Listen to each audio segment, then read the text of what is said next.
Hey, welcome to Good Money Season 2, everybody. This is the show where you hear that the problem of all economic ills is rooted in the vices and all solutions. Rooted in the virtues, baby. Oh, man, just simple as that.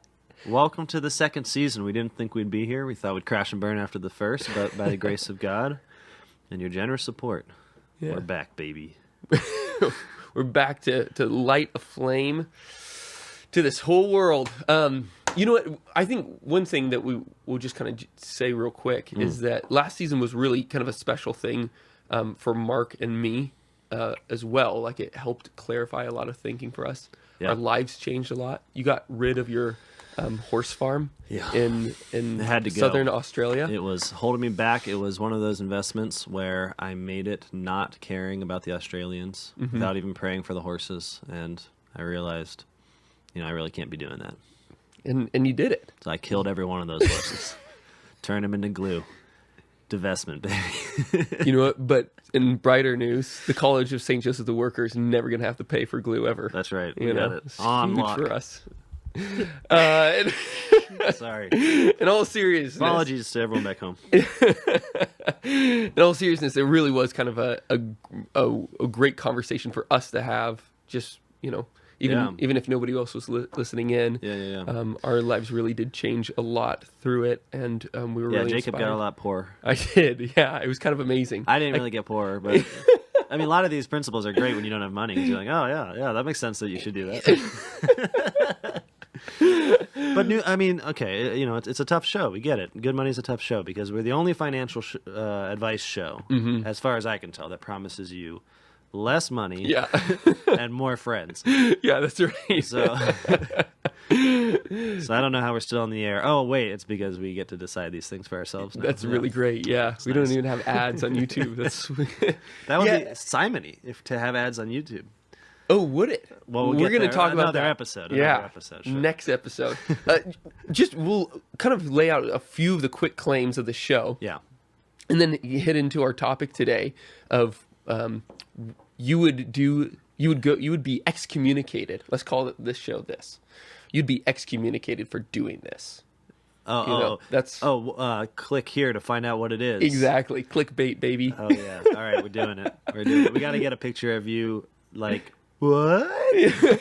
And me like, anathema.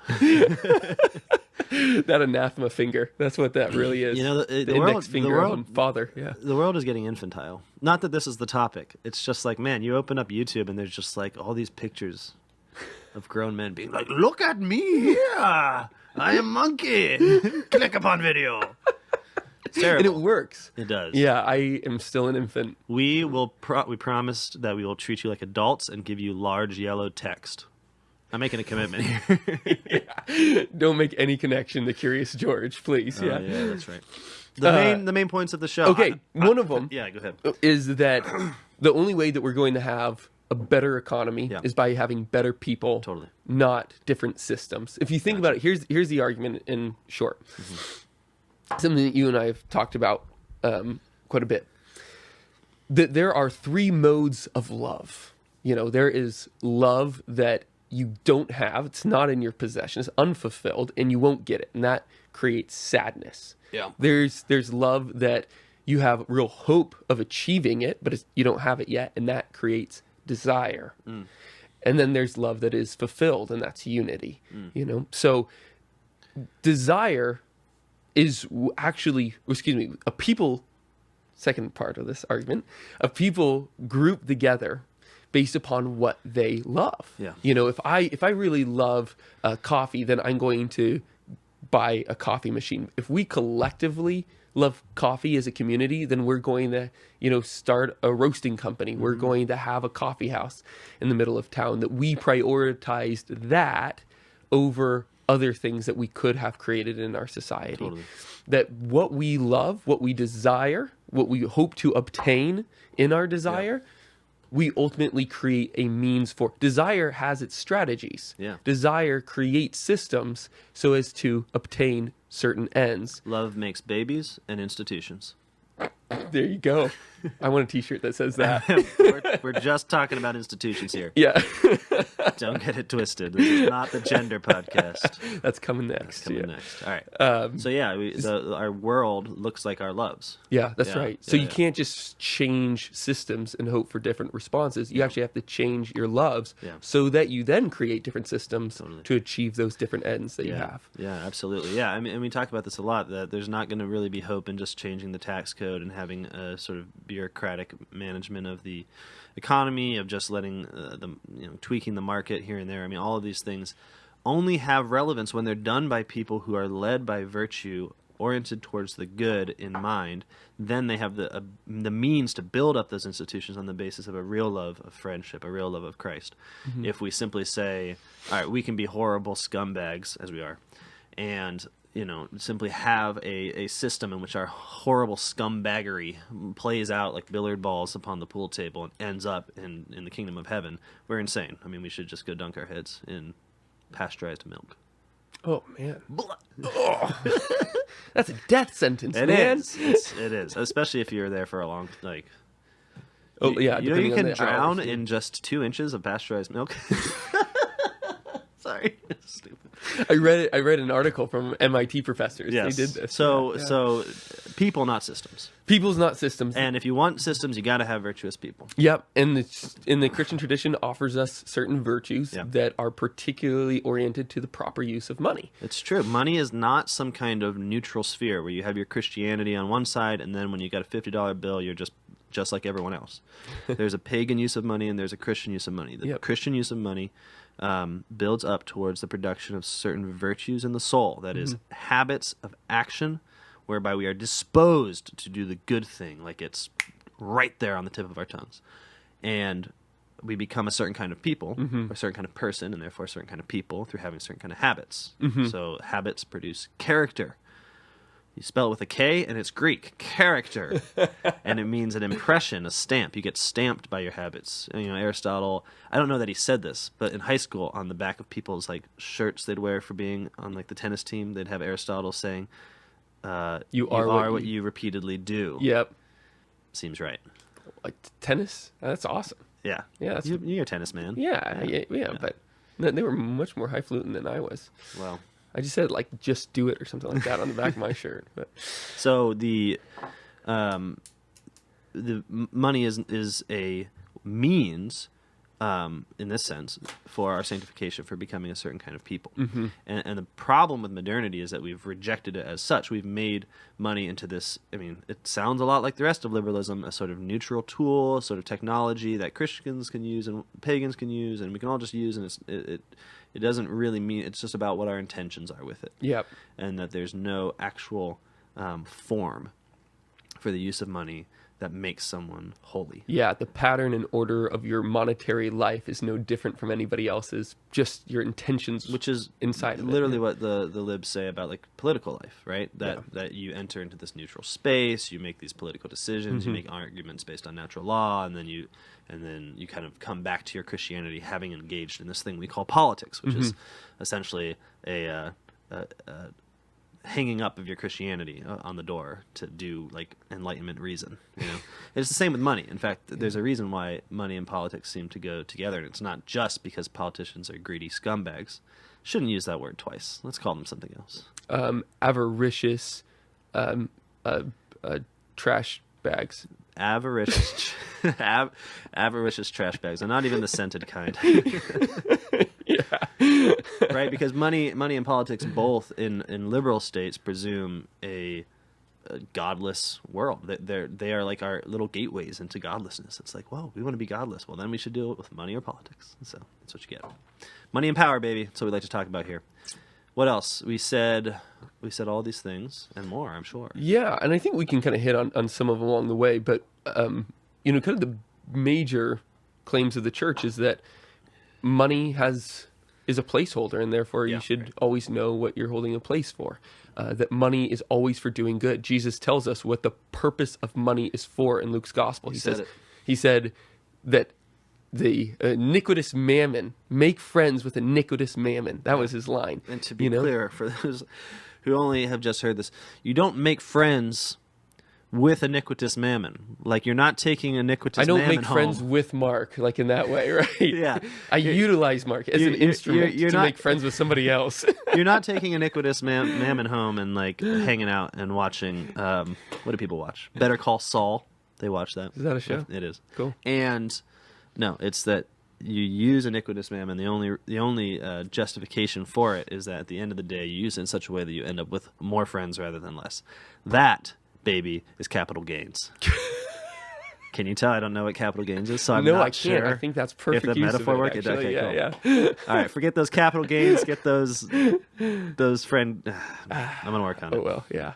And also, this is just kind of a fun fact. We'll talk about this at some point. But St. Thomas Aquinas actually collected the sayings of a number of church fathers on what iniquitous mammon meant. Nice. And he found that all of them meant just money, plain just money. It didn't refer to like ill-begotten gains or something like that. Yeah. It's just only meant money, according to like Ambrose and Augustine and Gregory and himself, you know. So, Tommy's always one step ahead of the game. Yeah. That's you why, ask a question, he has an answer. That's right. That's why he's the golden doctor. Yeah. Yeah.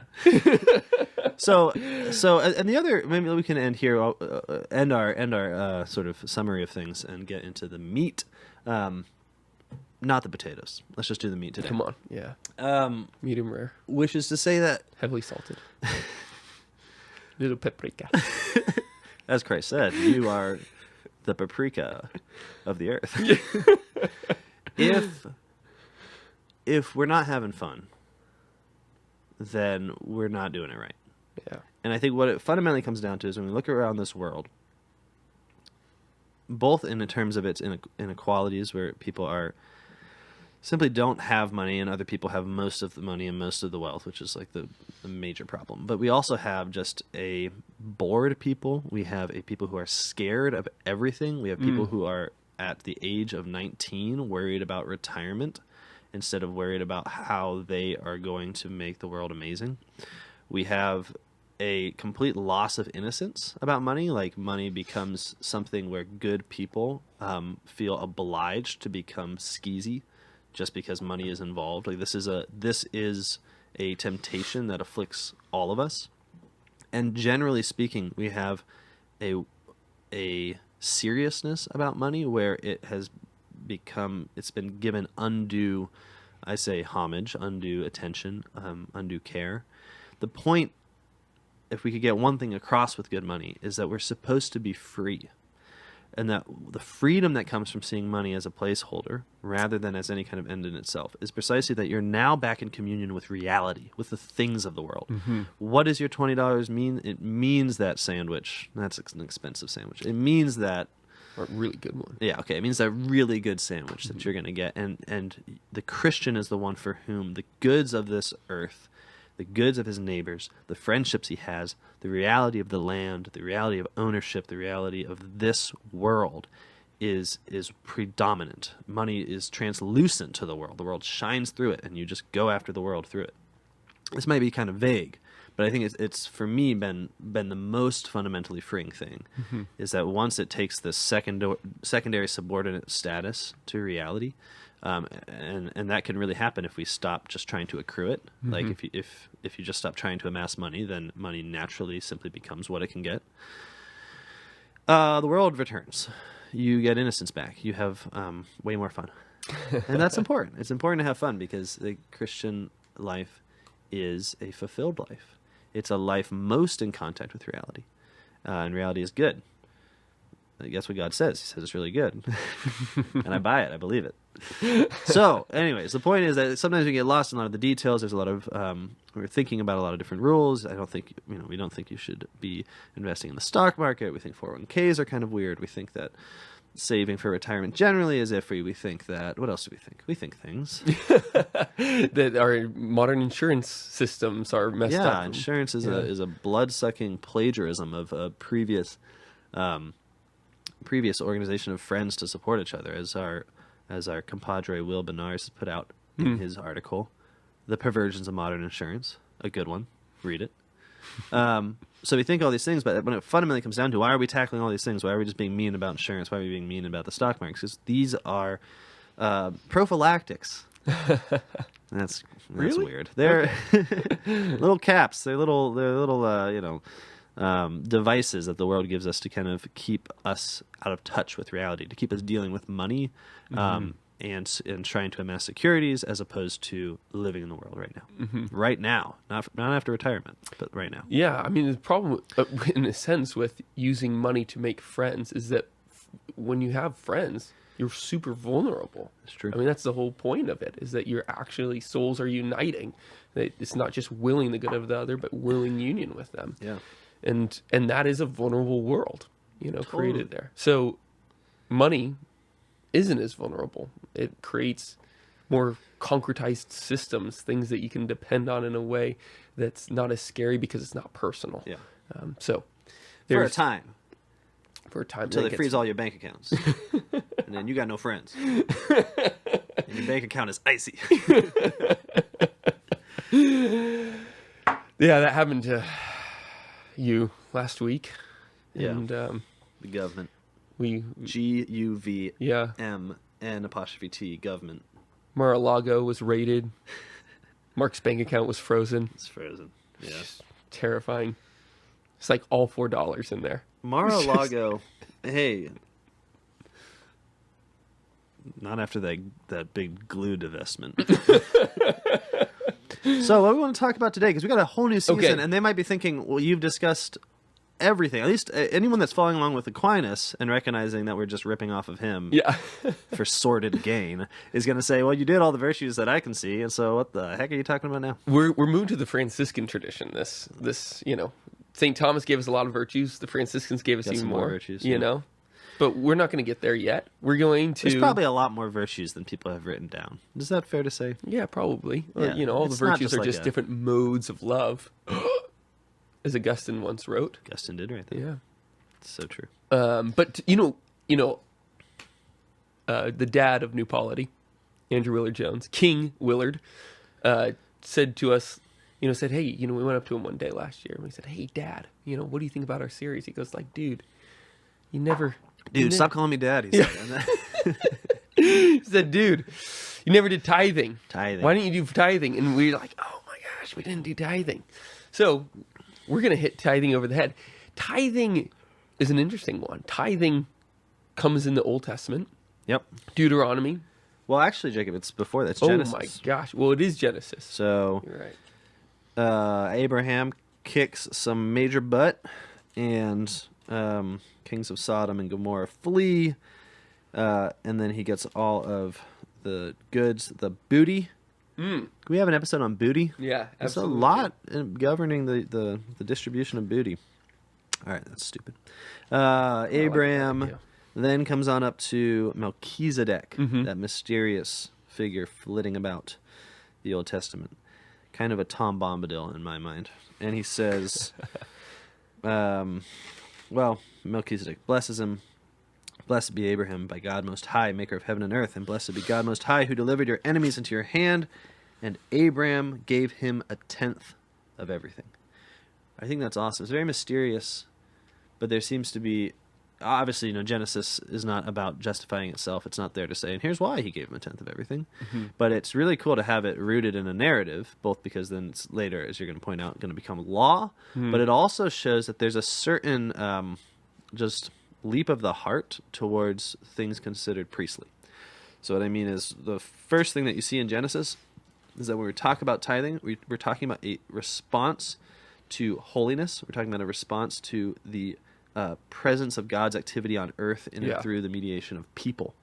So the tithe is something related. It's not something that, as I think you'll discuss, can simply be taken over by, other institutions of power, but has a kind of, right from the beginning, at least as far as Genesis is concerned, an intrinsic relation to priesthood. Yeah, that's exactly right. And the only reason why kings of this earth later on were able to kind of poach upon tithing is because there was just that natural proclivity towards reaching for holiness and reacting to it. You mean in the Middle Ages?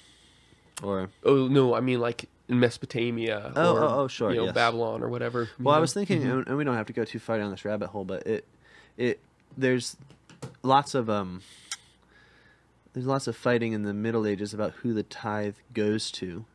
And this is one of those things where it's very, very hard for modern people to understand that the king had some kind of sacral role, some kind of priestly mediating role. But even then, it was still not the same as the priesthood, so it was always under contention whenever the priest, or whenever the king, I'm thinking of Spain in particular, I'm forgetting which region, would be fighting with the bishops over who got the people's tithe. But that'll make more sense a little later. Let's keep going through through the narrative, the biblical narrative here. Well, you do find tithes, like in and around the kind of the writing of the Old Testament, and so there is not only just Abram reaching out towards holiness, reacting to it, but also this is just a done thing for priests at the time, you know. And what you find in the law is that it gets borrowed, like so much of the old law gets borrowed from what was happening surrounding Israel. But oftentimes there's a little bit of a change that happens. Because they're being pulled out of the nations, which both presumes that they are like unto the nations. But then that they're going to be a light to the nations, so something different. So God's taking what is so that it's recognizable, sanctifying it so that it then is more perfectly itself. It's perfect. It's like taking a kid who only likes chicken nuggets and just putting a little bit of paprika on them. So he's got what's familiar, and now he's getting the spicy difference too. You are the paprika of this earth. What happens in declarations in Leviticus and Deuteronomy is that the tithe really speaks about 1/10. But particularly, as Deuteronomy 14:22 says, is that we are to set aside, or the ancients were to set aside 1/10 of all your fields produce each year. It was particularly a tithe of in kind, is what we say. It's of real things, not of money, ironically. And Leviticus, ironically enough, says that if you do want to tithe in money, then you're going to have to add 20%.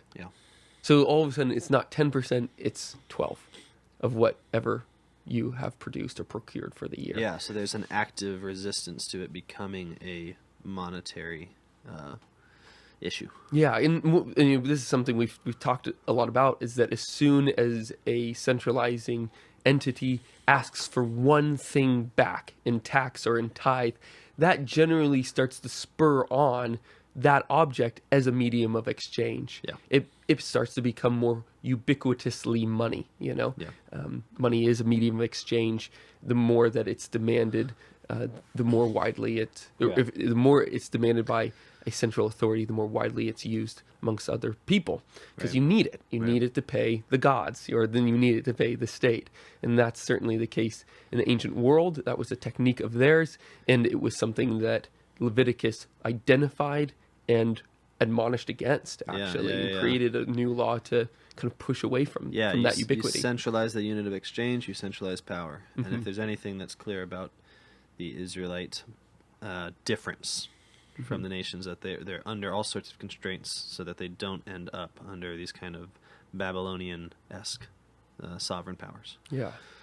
And and you see a lot of that change, and we'll go into that here, but actually throughout Israelite history, the movement from tithes in kind to tithes in monetary, in a monetary base, is something that some writers actually have demarcated during that period as the collapsing of the spirituality, the true spirituality of Israel.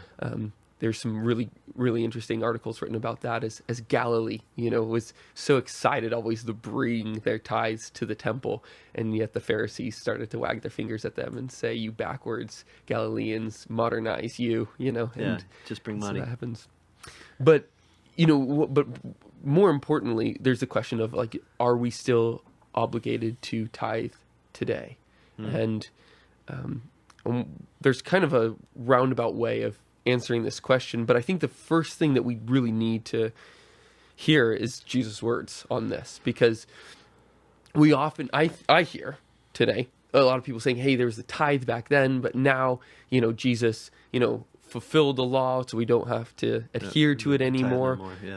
Tithing is off the table, and therefore you just do what you can, do what you can. But do what you can is actually a phrase that kind of comes out of 2 Corinthians. But in the way that it's said today, it's almost like, don't worry about going too hard. It's almost an easing up, totally. Taking your foot, off the accelerator a little bit. But what Christ says in Luke 11:42, he's condemning the Pharisees again, but a little bit differently, because he gives them some credence. He says, "Woe to you Pharisees, for you tithe mint and rue and every herb, and neglect justice and the love of God. These you ought to have done without neglecting the others." Which is crazy. He says, you're tithing out of your spice rack, bro. And you ought to be. Yeah, right.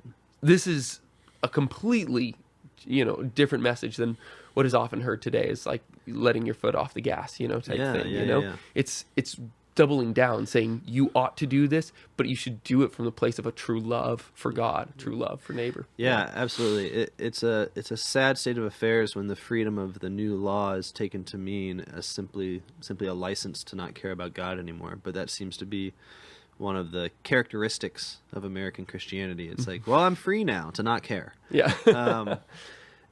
And there's a truth to it, right? Like, we are not under the letter of the law, but we are under the spirit of the law, right? The reason for tithing, as I think in some ways you've already pointed out, is because, and this is so clear when you're giving in kind, because everything is God's gift, right? It comes from God. So to give back what belongs to God precisely to the active work of God in the world, namely through his priests, is a response to the fact that it was given to you anyways, that it all is a gift, that you don't have this kind of mercantile claim on the thing. And it's a teaching thing, right? It teaches us to be, well, I think we're going to say a lot about it. But the new law is fulfilled in Christ so that we do more, not less. So you consider this in something like the Sermon on the Mount, right? Like, there's a law against adultery. Jesus doesn't come and say, well, that was the old thing, now you're free to do what you want. Obviously not. And he doesn't also simply say, well, now you need to not commit adultery out of, pure motives or something like that. This is true, but what most fundamentally he says is that the famous line, if he who even looks at a woman with lust has committed adultery in his heart, right? So he gives us a further condemnation, because now it's not simply our extrinsic, external obedience to the law that's being judged. In some ways it never was. But now it's clearly revealed in Christ, the dispositions of our heart, those habits that we've been talking about, that are judged. And so when we hear that an old law has passed away and the new law has come into its place, the last thing we should be imagining is somehow this kind of license to not care anymore. And the first thing we should be imagining is, in what way has it been deepened? Yeah. In what way has the law now moved to the heart? Right? So if before I could at least plausibly give my 10% without considering, it as a gift back to God, or if I could do it by rote, or if I could do it simply with a kind of legalistic, passion. Now I have to give in spirit. I have to give actively. And Paul talks about this in Corinthians, where he says, well, I'll tell you what he says. No, you tell me what he says. He says, I thought it necessary to encourage the brothers to go ahead to you and arrange in advance for your promised gift, so that in this way it might be ready as a bountiful gift and not as an exaction. So I don't think he's necessarily talking about a tithe here, but I do think this is really helpful in terms of kind of forced giving, as it were, is that within the understanding of the tithe being fulfilled in the new law, is that it really does need to be something that we do. It's forced, but we do lovingly. We do with joy. And I think this is kind of an interesting idea, because a lot of times we think about a gift as being something that's purely free. Yeah. That doesn't demand anything of us, that nobody's demanding it from us, Right. that we're just giving it, without any, anybody telling us. We just wake that we up have and to. we're inspired and we think, what should I give today? Moved by the winds Yeah. of the day. Yeah, I think Yeah. it's actually the obligatory gift. Well, I think it is something with a little reflection we'll realize we all experience. Is kind of a missing category of modernity, because Yeah. we put gift in the same place that we've put church, in the same place that we put politics, right? Which is that it doesn't have any kind of real demand on our hearts. That's right. But Middle Ages, but obviously just simply in the Scripture, is full of this. There is, what is the tithe? Well, fundamentally, the tithe is trying to attain what is now a precept of the church, which is that we are obligated to provide for the material needs of the church and her ministers. Yeah. Okay, that is the obligation, right? But the mode in which we fulfill that obligation, as Paul points out, is cheerful. Yeah. It must be cheerful. And it's awesome, right? So this is obviously we're getting to this point, so I'll just go for it, because the tithe is, in current law, stop me if I'm wrong here, it's not demanded. The church is not asking us to give 10% of either field or income. That's right. Okay. Yeah. Now, again, we have to understand this as a positive development in which the law is further written on our hearts, because this is a new way of looking at things even for the church, whereas previously in the Middle Ages there was quite simply a tithe. We'll read all this. We'll show our receipts to y'all. Yeah. But what I love about the church is that it is not simply a casting away of the old law, because what the church understands is that movement from the old to the new, from law to grace, is still present within every human person. Yeah, that's right. It's part of you think about a child, right?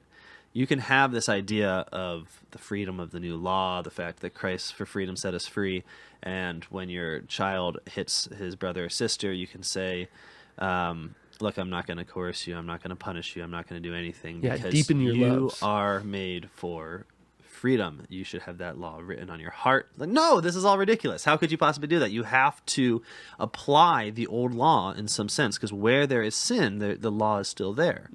And so when you see that in your child, you actually become a kind of Old Testament figure to the child, a kind of David, where you say, yeah, no, I'm going to actually separate you, and I'm going to put you in this room and close the door, maybe, or maybe you're getting a spanking, controversial, I presume, but you are going to undergo law because you are being formed for freedom. That's right. So a lot of people, like a lot of Protestants in particular, look at Catholicism and say it's so legalistic. It's just about the rules and whatever. But the thing is that Catholicism really realizes, takes seriously this fact that when Christ says, like the law is always going to be with you, bro. It's like, I've come here to fulfill it, not a dot nor tittle. Will pass away from it, is what he says, right? So the idea is that it has passed away in particularized form for the Israelites. Why did God create the particular laws that he did? Is because they were communicable and understandable to a particular people. Yeah. Now it's our job to do that same thing. It's the job of the church to do that same thing for the peoples of the world. It's our job as fathers to do that for our sons, and your daughter. And what's up? You in the future. And by keeping something like tithing, what it does is it occasions that growth. Because Paul often uses the metaphor of milk and meat, that some churches that he writes to are only ready for spiritual milk, and others are ready for spiritual meat. There's an understanding of the churches as children growing. And the point is that when you give a law like tithing, it's precisely so that it can be fulfilled in grace, in the freedom of gift, right? The church believes in the freedom Christ brings so much that we're willing to risk the maintenance of law precisely for its self-transcendence, right? Because we really do believe in the efficacy of the sacraments of the graces to turn what is at first legalistic, what is at first pedagogical, into what is spiritual, into what is, into what is spiritual. So that dynamic, I think, relates to tithing, in that one of the reasons to consider why the church kept tithing is not because this is like a legalistic hang-up from the past, but precisely so that her people could undergo this dynamic growth from the law into grace in regards to tithing. That you could go from, just giving your 10% of your produce to cheerfully offering up what you have back to God. Yep. And this was understood by the medievals. I mean, we're just talking about the medievals, I suppose, at this point. But I was thinking about this because I was thinking about the mystery cycle, the mystery plays, where probably most of the medievals, in one way or another, heard some version of the Cain and Abel story. And they received a sort of education on their own tithing practices. And Cain has this argument where he says, it would hinder and do me grief if I gave God what was better and kept what was worse. So he's talking about not just tithes, but the first fruits. So what's best in his sacrifice. And Abel is saying, no, because all of it is a gift from God, right? Then it behooves us to give what is best to God. We learn about the reality of the cosmos when we give up in a regular way 10% of what we own. Well, the first fruits of their flocks. So it seems like there's a certain bravery in the tithe in that it really believes that there can be freedom in Christ. It really believes that this can move into an interior disposition of the heart. Now, this is also a great vulnerability to things collapsing. Because I think, in real ways, like the obligation to take care of the church is just a natural outgrowth of being a Christian, right? So there is something sacramental in a tithe insofar as it reveals something about what it's affecting as well. It's like the fact that we're giving to our church, which enables it to exist, says something about the fact that we are people of worship. This is naturally what we do. What we're affecting and creating a space for worship or sustaining a place for worship is just revealing the fact that we are people of worship. So there's something really important about the continuation of us giving that's beyond even the mere maintenance of the material maintenance of what we're doing. And so the fact that some churches have endowments and stuff is a real shame and a fraud and missing the point, because the point is not just to have the building, it's to have the people. I mean, what is the church other than the people, the baptized, that are collecting for worship and that are truly being reformed into a greater image of Christ, putting on Christ. Well, doesn't it seem that okay, so we have the old law, give 10% of your, we could say income now, but it's produce then. And then we have this new canonical situation in which we're basically told, look, you got to provide for the material goods of your church, but we're not going to give you a definite. Let me just read that. Sure. Okay. So this is Canon 222. Here's what we're under right now. Here's the yoke, Christians. Yeah, this is it.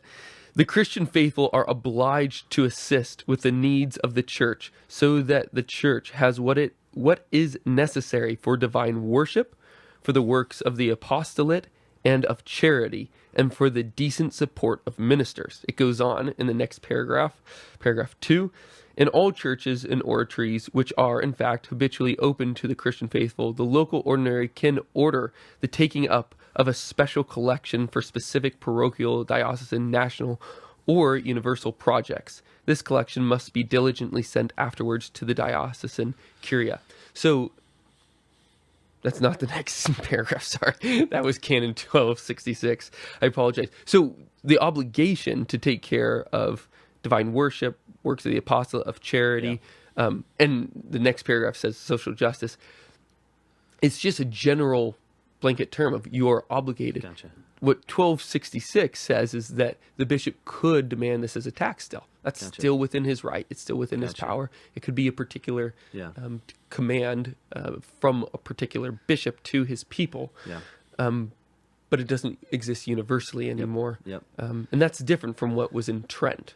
I can read that later. Now. Yeah. No, go ahead and read it now. Okay. So, because I want to get the distinction between what we were doing in the Middle Ages and what we were doing now, what obligations we're under. So this needed to be reiterated at Trent. This is coming from the 25th session in chapter 12 of it. It's long, but it's a goodie. Okay, quote. Those are not to be born who, by various artifices, endeavor to withhold the tithes accruing to the churches, nor those who rashly take possession of and apply to their own use the tithes which have been paid by others, whereas the payment of tithes is due to God, and they who refuse to pay them or hinder those who give them usurp the property of another. Wherefore the Holy Synod enjoins on all, of whatsoever rank and condition they be, to whom it belongs to pay tithes, that they henceforth pay in full the tithes to which they are bound in law, to the cathedral church, or to whatsoever other churches or persons they are lawfully due, and they who either withhold them or hinder them from being paid shall be excommunicated. Yeah, okay, that's awesome. And this was also repeated as late as the Council of the Synod of Baltimore, just a couple hundred years ago in America. So these are active laws that are now have gone out the door, but were over the church for centuries. Yeah, and so I think what I want to argue for is for a continuity. Yeah. Between what obligations we're under now. Yeah. What obligations we're under now and what obligations we were under then. Mm-hmm. Because this is not like two distinct churches. This is the church, and reading the signs of the time, they gave us the law they gave us. But I think we're obligated to say that when we look at the law now, we have to read it in the light of what was before. Right? We have to read it in the light of the tradition. And so one of the things that seems obviously good in that law that you just read in Trent, and really just in tithing as understood as that 10%, is the regularity with which it comes. So what's different about tithing from something like almsgiving, or just making a gift, is that it more properly teaches us that we belong to a body. Indeed, the punishment that you described for failing to give the tithe is what? Excommunication, right?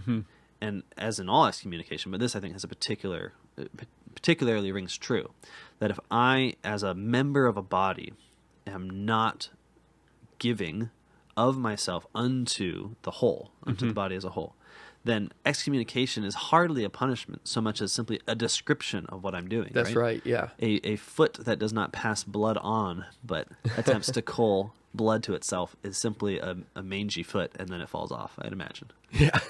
Check me on that, doctor. I mean, St. Thomas talks about this just generally in the terms of friendship. Where friendship, he says, is a competition of people outdoing one another in gifts at one point, And does that mean that, as we kind of said, that the gift is totally free and therefore you don't have to give it back? He says no, because the gift itself is like a sacramental bridge over which the relation develops. That's your kind of the mode through which you do begin to unite with one another. And so to refuse that gift is actually to turn your back on friendship. And the same thing applies with the church. The tithe is very interesting because it's kind of a nondescript gift. What do you mean nondescript? Like it doesn't. It's one of those. How money's a placeholder. You always have to know what it's for. Not with tithing. You don't know exactly what you're giving to. You just know that when you give to the church, when you give to the minister, it's for his upkeep. It's for his benefit. It's for him to enable to keep doing what he's doing, namely bring Christ, bring grace to you, your life, your community. Yeah. And so being a Christian in your particular location means ensuring that Christ is coming sacramentally to you in the Eucharist, that the priest is able to forgive sins in the confessional, that marriages are continuing, that those dying might be able to have the grace that they need to push forward and die as Christ died. It's really, it ensures that Jerusalem is coming down to earth, the heavenly Jerusalem is coming down to earth.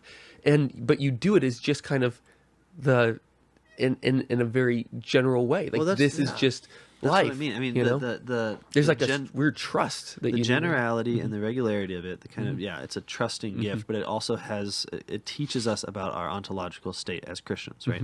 Because there is a obligatory. We are the church. Yeah. Right. So it is obligatory in the sense that it belongs to us as Christians to materially provide for the church, because without us, there simply is no church. So we pass on what is given. And the regularity of the tithe, I think, teaches that it's not a question of when you're feeling it. It's not a question of a sort of intentional willed participation where you look at the church and then decide, yes, I think I will give to church, as if you were two separate things. Yeah. But it's an expression, it's very regularity is expression of your being embedded in the church, of you making up the church in your person. And so the tithe, it's as if, like I said, as a sort of member of the body passes on blood to the whole. But I think another way of thinking about it is as a mother gives milk to her child. Yeah, that's the best description. Because on the one hand, it's a phenomenal position that everyone finds himself in, where suddenly you realize that the clerical elevation, like the fact that priests are our fathers, that they're sort of over us, has to be understood at the same time as they are also the recipients of the tithe. They are who we are materially providing for. And so they're also our children in a certain respect, right? So and this goes back to, the old law where the Levites don't have any share of the land. They're quite literally dependent on the production of others for their life. And so you couldn't withhold the tithe. It's effectively killing the priests. But that's exactly the situation now, not necessarily given in strict terms of 10% of produce. But the situation is still one in which there is a gift demanded of us, right? It's a gift proper to our ontological status as members of the church. It is, and this idea of the obligatory gift, you can see it in the mother and the child, right? Like, is the mother freely giving milk to the child? Yes. Like, the mother is deciding to do this in some respect. However, is it free in the sense that she woke up and thought, it'd be a really nice thing to do for my kid today is feed him? No, of course not. Right? So what she's engaged in is something very gracious, the obligatory gift. The demand is from the child. You must, in justice. Because why? Because you belong together. Right? The mother and the child are in a relation. They are one body. Right? And so it would be an injustice to sort of try to wrench that apart. That's really the situation that I see in tithing, and I think that's why there's something really beautiful and pedagogical about the regular maintenance of the church. So if you look at tithing as a law, but then you sort of deduce what's its spirit, it seems like one of its spirit, one of its spiritual teachings, is the very regularity and normalcy of simply cutting off every time some part of your labor, of your produce, of your income, and without thinking almost giving it to the church. Yeah, normally right. I won't. Normally, the idea of doing something thoughtlessly is sort of not taboo, but it's sort of alarming, right? Because it indicates roteness. Yep. But I'm trying to indicate not a roteness where there's some lack of intention, but a roteness whereby you simply give because it's who you are. Yeah, that's right. I mean, I like the mother baby analogy of giving milk, not only because it calls priests babies, but also which is really important. I hope you catch that out. No, I'm just kidding. No, but really because there is, when the baby cries, mom responds. But even like the more in sync that they get, the baby stops crying. Mom just knows, when baby comes, because it's that time, it's that season. The actual bodily progression happens so that they're so in sync with one another that it's actually they're uniting properly and totally and fully, and part of the mother becomes part of the baby, right? So that you do have that sort of gift-like, sacramental-like interconnectedness between the two. And it's, just practically, it's very freeing. I think this is the reason, you should give me some of the stats on how much people are actually giving to the church in this, our post-tithe freedom of the new law era. But one of the things that seems to be very freeing to me about just, giving a fixed amount on a regular schedule is that you don't have to think about it. Yeah. You don't have to sit there mustering up the requisite passion to give, any more than a mother has to like will through some like love for her child to feed the child. It's just, it becomes, habitual. It becomes part of your life, and it becomes something that you just do, and it's wonderful to be in that kind of relationship, I think. There's better men than me, and I'm sure they might appreciate a sort of... I asked both of them, and they did kind of appreciate it, but they said it's no matter. Good. All right, depressing stats. Here we go. Catholics give 1.2% of their income to the church. Okay. Protestants are destroying us, 2.6%. Oh, man. But we're pretty lousy, both of us. We're not doing it. There's only one solution. Kill the Protestants. Kill the Protestants. Yeah, that's right. There you go. Or we could up our game a little bit. That's the second option. That's right. Plan B. Almost 70% of Catholics who donate money, like the 70% that do, give between 2 and 5% of their income. So there's a substantial population that doesn't. You kind of get the median around, 3.5%, something like that, So we just got to understand that we are part of this family more. This is just as we, feed our kids, we got to take care of our church. Yeah. But there's something that I do think needs to be said, and that's that very few people trust the church with their money, like the institutional church. Yeah. And there's some validity to that. Sure. But here's the thing. And I'll say this, and it might sound naive at first, and we can kind of walk back a little bit from that naivete. But what's happening in that relationship is that at first people were doing right. They were giving tithes. The church then was being corrupted and squandering those funds, using it for horrible things, which we should not name. What happened in that relationship is that they were corrupting. But the response to corruption is not be corrupt yourself. Sure. It's to find a creative solution of redemption and salvation. It has to be that.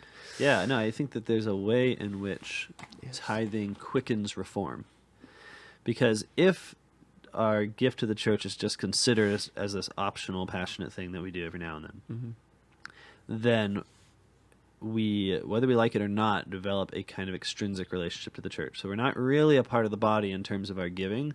We might be a part of the body. So if the church is doing something bad, we don't give. If it's doing something good we like, we give to the church. Right? Fair weather fans. Yeah, we're sort of withheld. Whereas the obligation to tithe, or the obligation at least to have that regular gift that just comes out of you, that binds us to the very corrupt part of the church in a way that should be extremely uncomfortable, and is extremely uncomfortable. The crudest way to put it is like, you're using my money for that? But we should stay with that for a moment, because in our sort of liberal American mindset, it's like, well, if we're not getting a good return on our investment, let's get out of there, right? And this is funny, like when you're doing fundraising, you're trying to do any kind of like, whenever I'm trying to ask people for money for various things we do in town, you have to like enter into the language of business, right? So you're like, okay, I need to take your $200 and help this guy with his rent payment. But then you end up selling the guy like it's a return on an investment. Like, if you give this guy this rent payment, then he's going to go, he's going to be free to do this, and then he's going to be this much better. And look at the line as it goes up. And don't you want to be a part of that upgoing line? You started speaking this language. When Consider really the philanthropic ROI. Yeah, exactly. Yeah, I think that kind of language, it hurts the church and it confuses us, because we consider our participation in it basically success-based. So we might have different measures of success, and that's good. Like, we're not actually saying a return on investment like I'm getting money back, but we're just using that language because we have such a investment mentality that we're looking for our return. Yeah. And that's good, right? We should... Being part of the church means longing for it to take over the entire world. Duh. Yeah. So when it's not doing that because it's corrupting, that's horrible. But that belonging to the church that's expressed in the regular giving of our worth, our labor, our blood, means that we're there in thick and thin. And it should motivate us precisely to reform the church whenever she's corrupt, because we can't do otherwise, because we can't simply walk away, because that tithe is coming. Yeah. You know what I mean? Yeah. And I'm not saying there's not situations in which, maybe it would be prudent and wise to simply withhold your regular obligation that you give to the material provision of the church. Well, no, it's never okay to do that. Yeah. But to simply withhold the normal mode in which you do it and find some other way to do it. Yes, right. Yeah. But it is never okay to simply ignore the precept of the church. It's never okay to say, oh, my church is corrupt, my bishop's doing funky things, my chancery is embezzling, whatever, and so I'm going to wait till that's clean. Yeah. And then I'm going to start, because what does it do? It does the same old stuff. It habituates you to not giving. It puts you in this position where you're disobeying a precept of the church, and you might die long before there's ever any confirmation in your eyes that some good is really going to be done with your money. And it lets you lie to yourself. I mean, this is what we do all the time. That's the biggest thing, yeah. It's always like, the church is so corrupt. But, like, really? Have you done the math? Like, do you know the percentage of your money that's going to corruption vis-a-vis, like, the works of the church and the maintenance of the priests? You know what I mean? It's like... Yeah. So let's just lie to ourselves because we don't really want to give at all. Yeah, that's right. And there are always creative solutions to these things. And I like, look, we've lived through the last few years. Like we know, and obviously starting in 2000, whatever, we know how bad certain parts of the institutional church are. But how creative are we in trying to be part of its sanctification? I mean, one of the things that everybody knows is that whose ever money you take, you're kind of enslaved to them, right? That's why the College of St. Joseph the Worker doesn't take government money, right? It's like we just can't follow Joe. Should we flash the logo? Yeah. Well, we can follow Joe. It's not Joe. Yeah. Yeah. So can we do the Latin for that as our tagline? Yeah. Don't follow Joe. Joseph, non-Joe. I don't know. Yeah. That's awesome. Anyways, sorry.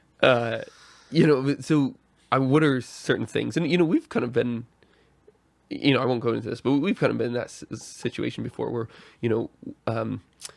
we pay our priests directly, just like give it to the individual priest. We know people that just said, hey, church, hand me your utility bills. I got these, Yeah.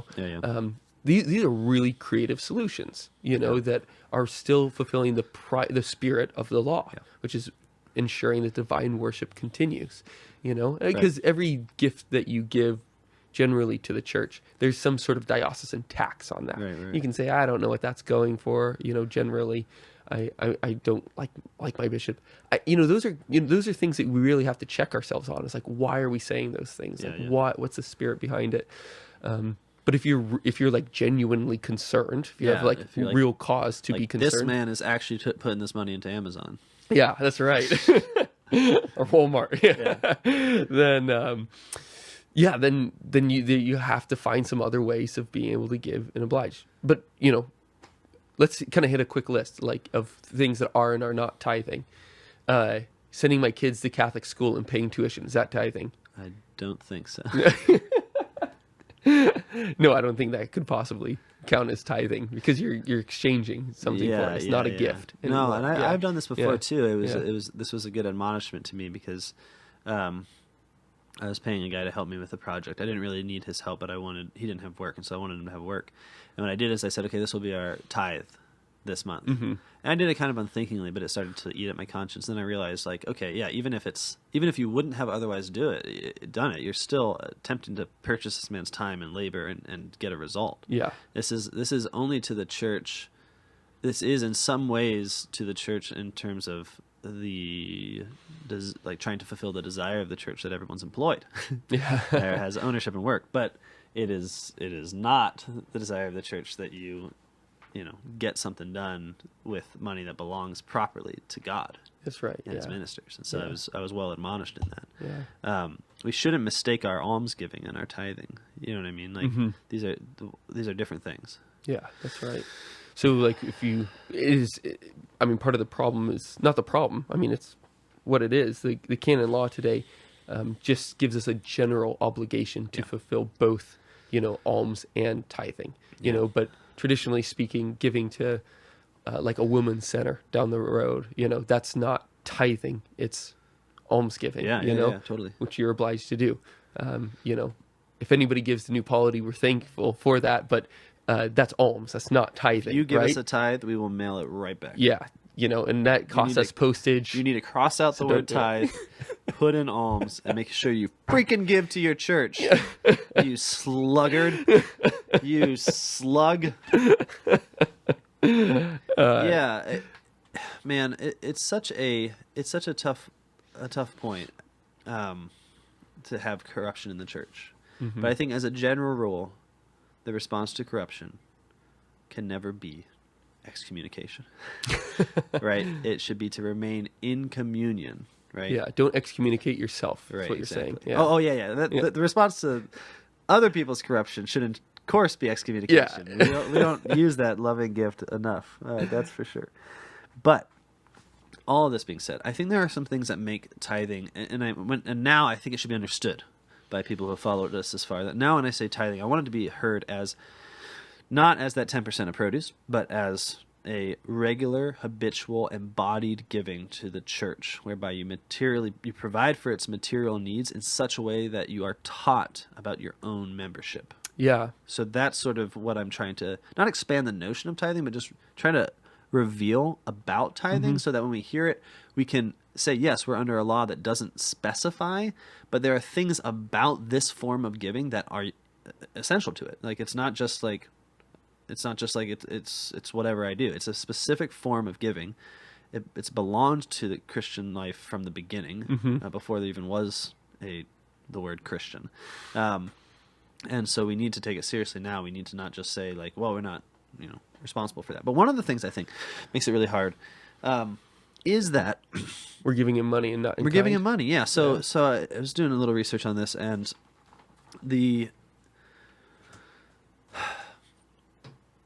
for pretty much up until 1850, and when England passed some laws about what do they call them? Got it written down here. The Tithe Act. Well, that was easy. Since the Tithe Act of 1850? 1836. Oh, okay. Sorry. So, one of the things you saw in England was, and this is typical of medieval Europe, is that tithes were paid in kind. And this meant that tithes were given out of the real world, right? Out of the abundance of nature as it's ordered by man, which meant that the very landscape of Christendom was affected by the tithe, right? It meant that there were fields for the tithe. There was a piece of architecture that we simply don't have that was on every landscape, and it was a tithe barn. And what a wonderful thing to have a tithe barn. All the students of the College of St. Joseph Worker. We're building tithe barns all across the nation, baby. It's the first thing we're building, yeah. The tithe barn was what it sounds like, a big barn for taking in the tithe, because if you're going to take it in, you had to store it. And, the tithes were used in different ways. Some of the tithes were sold at market to have money so that the church could give alms. I mean, this is one of the missions of the church, is that they're supposed to give alms so that the world knows that relief and mercy come from Christ through the presence of his minister. So when we give tithes, it's I don't know, it's this funny thing. Like sometimes this happens in town where like someone asks for money or someone needs something and I'll give it to them. And then I'll have this moment where it's like, man, I really want you to know that the reason I'm giving it is not because I'm nice.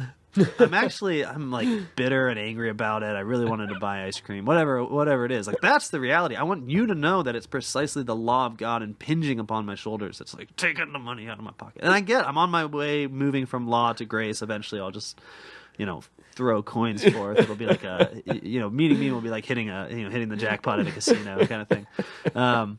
But not now. So I want them to know it's Christ. Right? And this is the great value of the church having the task of almsgiving precisely as an institutional church, which is that when a man with a collar gives you the gift, that it's from the church and that it's from Christ. Yeah. The pedagogy is there. Whereas with me, especially in this world, where we're not presuming a shared love, we're not presuming Christendom, we're not presuming a duty to give alms. Like no one even asks for alms because no one would believe them. Well, they don't know what the word means. Or they don't know what the word means. They should learn it. It could be very lucrative for them. I know, because if they ask me for alms, it would impinge upon my duty as a Christian. As it is, they ask me as a capitalist, so they're always... so beggars now are asking me and then trying to give me some kind of report on, like, the things they're giving me the ROI. They're like, hey man, I just need 3 or 4. That way I can go get 5 or 6 from my cousin, and that way I'll have. I'm like, dude, I don't care. Just ask me for alms, man. Like, I'm not evaluating. I'm not like, let's see. Doesn't look like I'm getting a good return. I'm gonna give to the other beggar. That boy's got results. Come on. Okay, this is I'm getting too enthusiastic about things. Point is that part of the church's mission is the giving of alms, and when they give, it's so clearly from Christ, so it adds to its evangelical power in the world. Mm-hmm. The tithe produces a landscape. It produces tithe barns. It produces tithe fields. The tithe barns were awesome because they weren't just like storages of food. They were also places where peasants, because usually they were attached to the commons where a lot of the tithes were being grown, another thing that we destroyed. But before we destroyed them, the tithe barn was often used on rainy days, and whenever the peasants kind of needed it for some customary reason, they could do work within the tithe barn. So it had a kind of, precisely as belonging to the church, it had a kind of association with common property. Yeah, and I think it's kind of important to mention, like, when you did go through the, Henry VIII, closing the commons, stealing lands from the church, that sort of thing, is that he actually allowed for the lords over those newfound lands to receive the tithe. Oh, that Henry guy is just the worst. He was the worst. He took the church land, he gave it to private landlords, but then instead of saying, okay, well, no more tithing, on the land because we're not priests, he kept the tithe. It just became part of the land itself, was that the people that worked to give the tithe. Only now they gave it to a private landlord. So sometimes we talk about like taking the land of the church, and we think it just means like the physical property, like, well, they moved the monastery and now they're using it to do yams or whatever. Yeah. First of all, yams don't grow well in England. Second of all, no, the peasants on the land were now giving that same tithe that they gave to God. They're giving it to man. And that actually was the beginning of a regularized state tax system. Was it really? Yeah, because prior, the king would have to go to the people, even though he was, as you mentioned, an ordained minister of the church. Yeah. His role was different. Yeah. So he couldn't ask for just regular, like, all right, 5% from you every year. Right. He would have to go and say, I got to build this road, or I got to fight this battle. Will you give me the money? That's right. There was no nondescript taxes allowed. It was a sin. It was a sin. And kings would have to do serious penance if they did do that. If they just said, hey, 10% because I'm the man. And so there, when, Henry throws off the church, he inverts the order of the spiritual over the temporal. He creates a new spiritual, a faux spiritual that's just a temporal, and gives the tithe and renders it a tax. So there you go. As he said famously, render unto Caesar what belongs to Caesar, but give unto God nothing, just more to Caesar. But he said it in Latin, so it sounded sweet, dude. Yeah. I think that, and then you saw, it makes sense, like as this becomes less and less attached to reality and more a power play, you also see gradually everyone demanding payment not in kind but in money. Right. So very similar actually to what you were suggesting the Pharisees did to the Israelites. So they're excited to bring in the best of their produce, and the Pharisees are saying, yeah, no, we belong to a growing centralized system of power where money really talks, baby. And so you see this also in the Reformation until that 1836. Now it becomes official. It's all to be paid in cash. Moolah. Yeah. And so, well, not officially by the church. It's just kind of the done thing. Yeah. Or in England it was. And today. Yeah. And so it's replaced. Payments in kind are gradually replaced until now. I try to bring eggs to the priest, and he's like, doesn't see it as me doing my obligation. He thinks I'm just, giving him some kind of egg charity on the side. Like, no, buddy, I'm putting less in the basket for these eggs. So you've got, why does this matter? This matters because tithing is pedagogical. It is not simply just this, legalistic obligation. It teaches us something. Mm-hmm. And when you face nature, so when you're saying, I'm going to take 10% of my produce, I'm going to give you what I'm growing, right? It becomes so much easier, I think, because one of the undeniable things about plants is that they come in abundance. Yeah. Right? Is that you look at a harvest and you're struck by several things. One is, I can't eat all of this, right? Two is, it's going to go bad, right? So right away, the distribution of God becomes your desire to distribute, right? Like you aren't, when you're facing grain, you're kind of ridiculous to start thinking about like amassment, right? Which is part of the reason Jesus makes fun of people that think about amassment when they look at a harvest. And what seems natural to the thing itself is to think distribution, to think, okay, these tomatoes are going to go bad. I better start giving them away so that we can, enjoy them. Otherwise, I can eat maybe 20% of these and the rest are rotting on the vine, that sort of thing. So you're taught by nature that God gives abundantly, and then you're encouraged by nature to give in return. Yeah. And so the tithe being in kind is a part of this. That's why it's a part for the Israelites. That's why it just isn't really actually seen as some kind of like heavy weight. There's a lot of things the Israelites complain about, but to my understanding, they rarely complain about the tithe.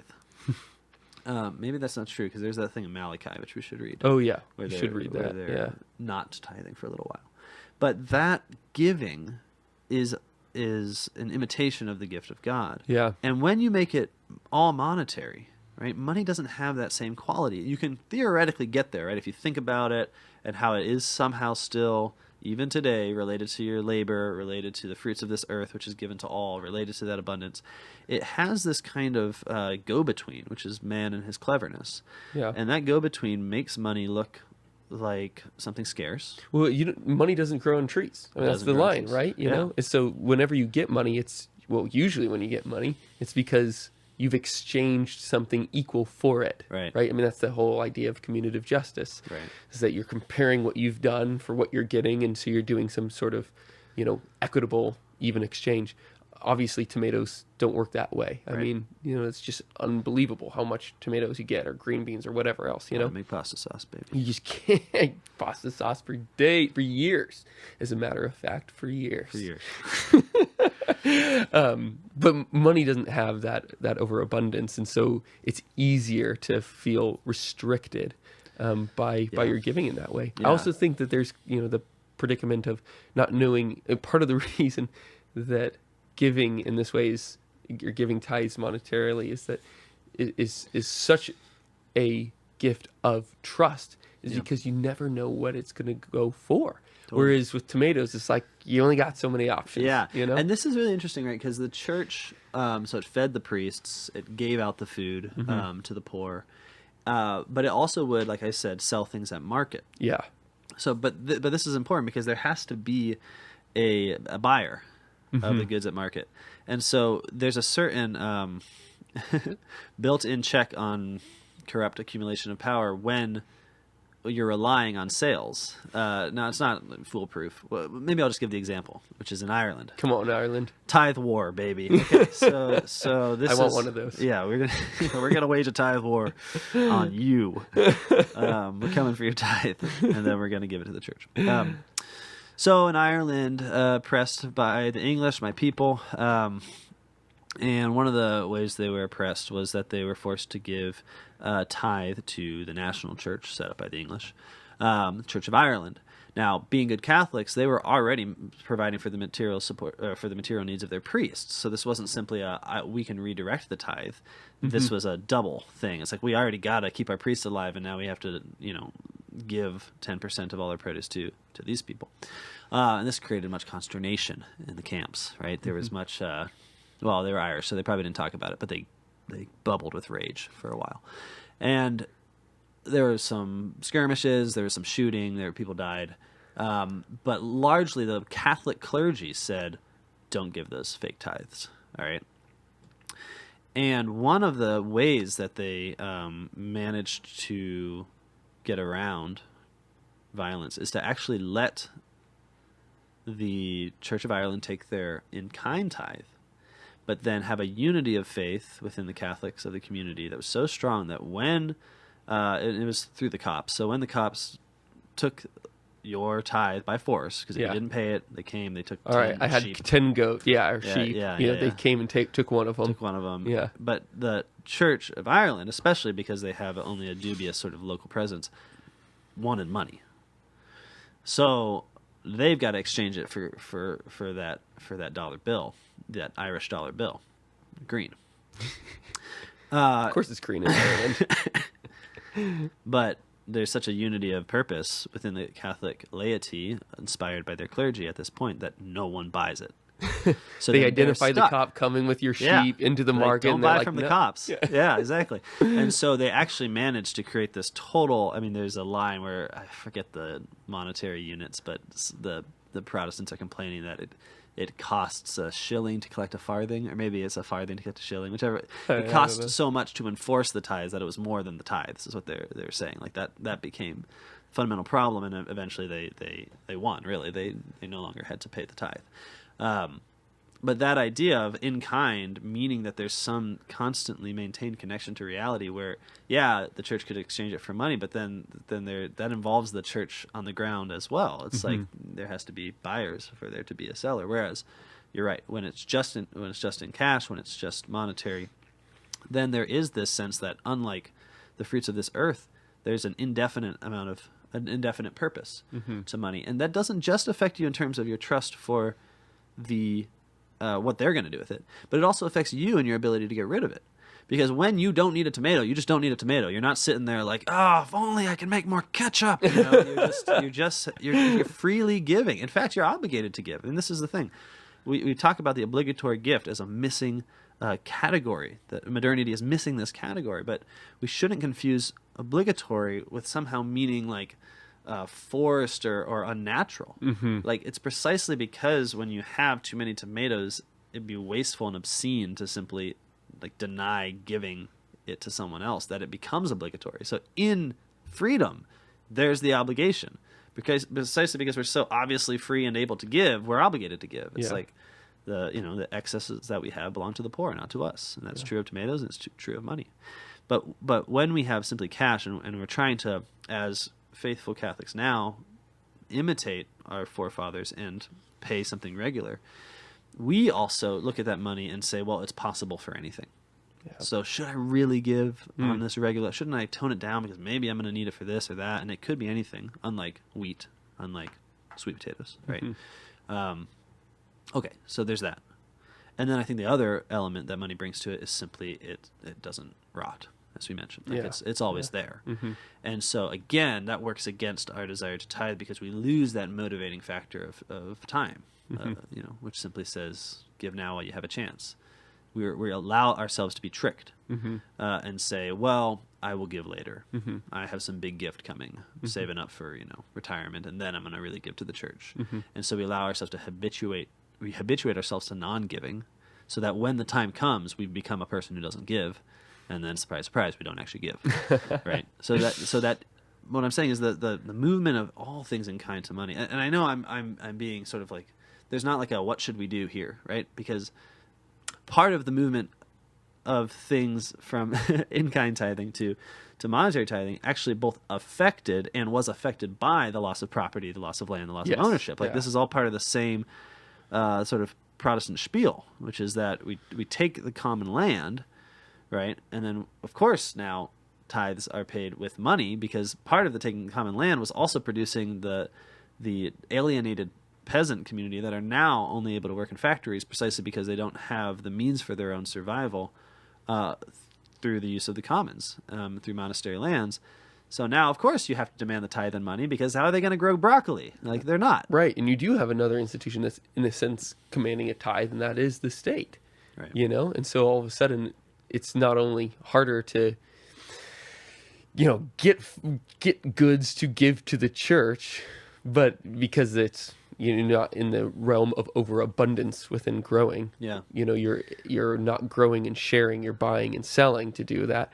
But you just have to give more than what you were giving prior. Right. So once again, we start with a simple question of tithing, and we end up with the necessity of a total revolution of land distribution. If we do not get it, then God will do it with fire. Happens every time. You know what? We've counted. Every time we sit to talk about why is this thing that was so obvious in the past so hard to do now, we come upon the need for distribution of property to stop plugging up the veins of the body of Christ and enjoying blood clots as a way of life. Oh my gosh, people. Give me a break, bro. All right, so there's tithing. Feeling pretty good about it? Anything else you want to mention? A few things, just kind of like practicals, because that's what we do. Sometimes. Sometimes. We sometimes do that. If you're not tithing 10%, start. I think that's a great kind of baseline. It's not a law of our church today. And realize that precisely because Christ frees you from the law, you can give 15% now. That's right. Hey! Yeah, there you go. It's like bring back the joy of giving. Yeah. I think that's part of it. There's a lot of people that are like starting their homesteads or just growing stuff in their backyards. Put a basket together and bring that to your priest. Yeah. I think that also makes you feel weird and thus Catholic. Sure. If you do something that nobody else is really doing. Yeah. Like the libs are, given to their environmentally friendly 501c3s. There's kind of like an equivalent of us like giving money to the church in that way, but they're not bringing them apples. Yeah, that's right. You bring them apples, baby. No, it's been happening a little bit here, which I'm sure it is cool. I don't know how the priests are doing with it. The thing is, again, total revolution necessary, but yeah. Another practical thing is to just get scheduled. I don't mean like eat yogurt, that kind of get regular. I mean like, kind of I do actually. Really? Esoterically. Okay, cool. But realize that the point here is to realize your membership within the body, right? So figure out a way to make it regular and not like this, big ordeal where you decide it all the time. Yeah, that's right. You're not waiting until December, baby. Yeah. You're not counting up your tax break. Right. Yeah, don't do that. Mm-hmm. That's not quite giving. I mean, it's close. It's something like giving. We still appreciate it, but yeah. Yeah. And there's this association within Protestantendom. Yeah, I like that. Where if you Can tithe... you just call that America? Sorry, what? No, keep going. In a way. Yeah. If you tithe, and let's be clear, I'm ripping on the Prots today for no good reason. I'm just bitter because they beat us in giving. Like that stinks. But one of the things they've got is this theology, and not all of them, just some of them, where like if you give, you're going to be rewarded, which is very ironic, given that we got to get all the criticism of like, you Catholics are, you believe that you can like sell salvation or whatever, and it's like, yeah, but y'all are the ones that actually do that stuff. Like, I don't know. Seems a little fishy, given that you have Joel Osteen and we've got Mother Teresa. Like, I don't know. Even comparison. Yeah. Totally fair. Yeah. Crots everywhere, nodding sagaciously. Yeah. Yeah, he really captured us. Yeah. So, but no. The point is that there is this, and it's not just Protestants. There's Catholics too that have this idea of the giving being miraculously associated with a return on the money. Have you heard this? I have heard this. Yeah. Did you get any of this? Oh, in yeah. Your sort of evangelical days. Yeah, there's definitely that. Yeah. There was a church up in Seattle. Yeah. Yeah, that said that explicitly. And when, anyways, I won't tell the whole story, but it's a real thing. Yeah. Seeing testimonials of like, I gave and then I had this financial windfall that occurred later. And while it is, of course, within the power of the Spirit to do what he wills and do precisely what you're saying, an extrinsic windfall on the basis of just a reward for you giving. I think that the ordinary means that we should understand this is that when we give in trust to the church, which is the means of our salvation, Christ's body, we enter the requisite mode of receptivity for the reception of miracles, for the reception of the life of God. That's right. I'm not trying to be sociological about it, where I say like, well, this is a sort of necessary causal relationship, so I don't have to deal with God like miraculously intervening, because he can do what he wants. He's God. But at the same time, it's like there is a miraculous association with the tithe. So let's read Malachi real quick. Yeah. Turn to your Bibles with us too. It's going to be in the Minor Prophets. So, Yeah. shoot, Yeah. where'd it go? Just found an old note. Did you find Malachi? Not yet. All right, we'll make this a little interactive game. We've been thinking about making this more interactive.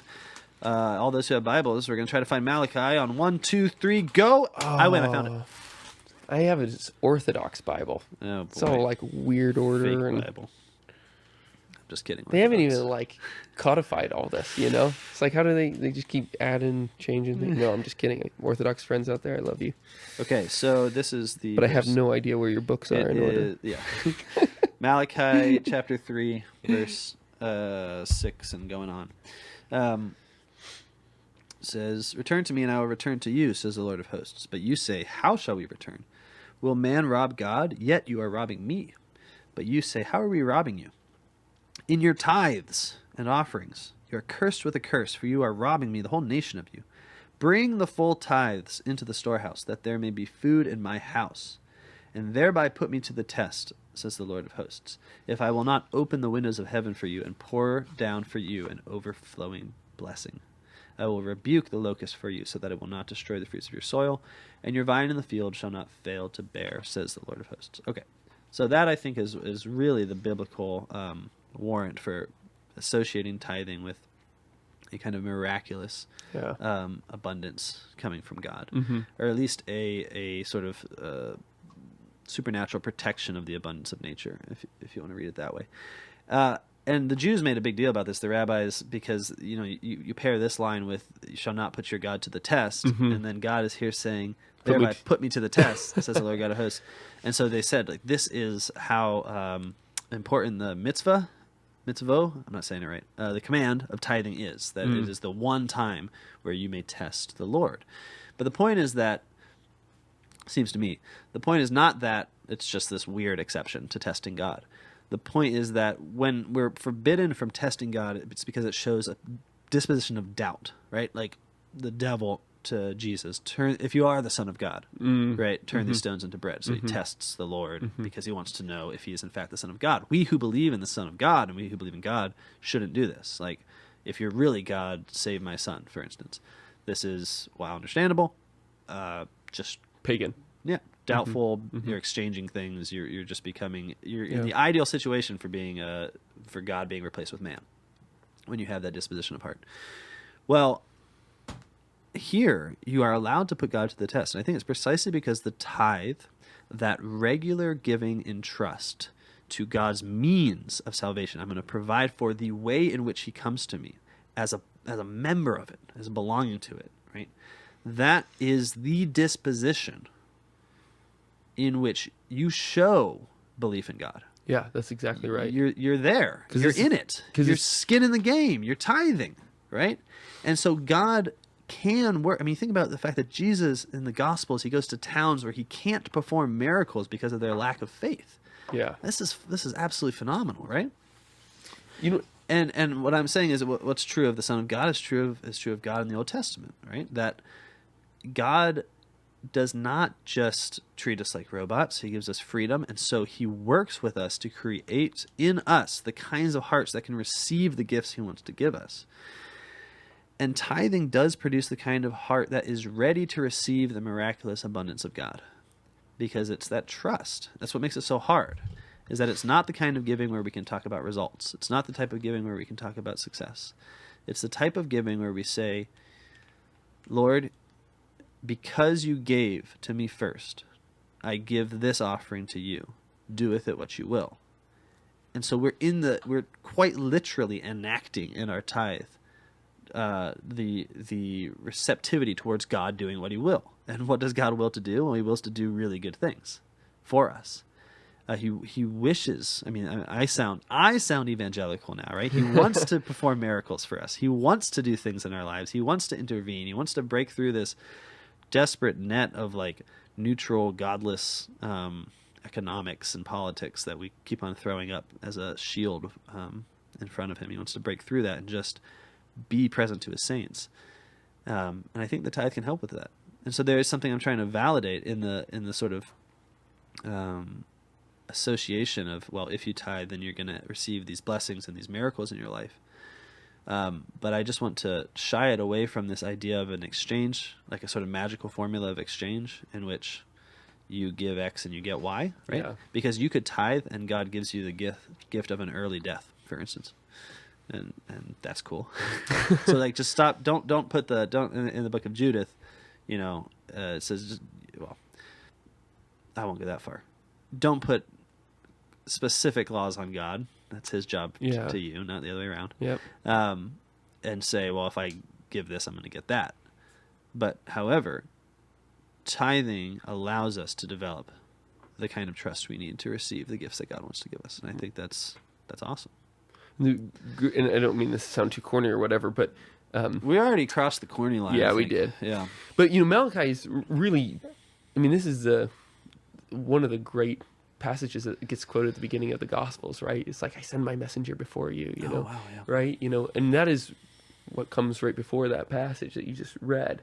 Like, what is it that God is ultimately blessing us with? Because it is actually himself, right?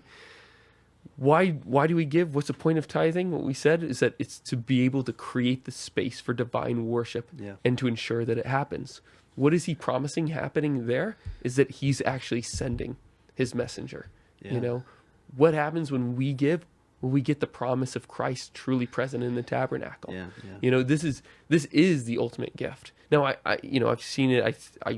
I've lived it. As well as just seeing that God does provide when we give because he cares about us. Because ultimately, why do we even have a monetary relation? Why is it permissible in the church? Well, it's because it can occasion the life of virtue. We can talk about that more as we go on. But that's his goal. That's ultimately his goal, is to get us to heaven. Is to have that union together forever. Yeah. The ultimate goal of giving is to have that union with him present Eucharistically. That's the summation of where we are in our life, or what we ought to be doing. And that is the gift. If you give, that's the promise, that he will truly come. Yeah. The monetary thing along the side, kind of the exchange aspects of it, there is something to that, and precisely because ultimately the goal is, being able to set the occasion for virtue. But there's something much better, and that's himself. Yeah. So with that, say goodbye. Go build up the space for divine worship. Don't be scared of a powerful church.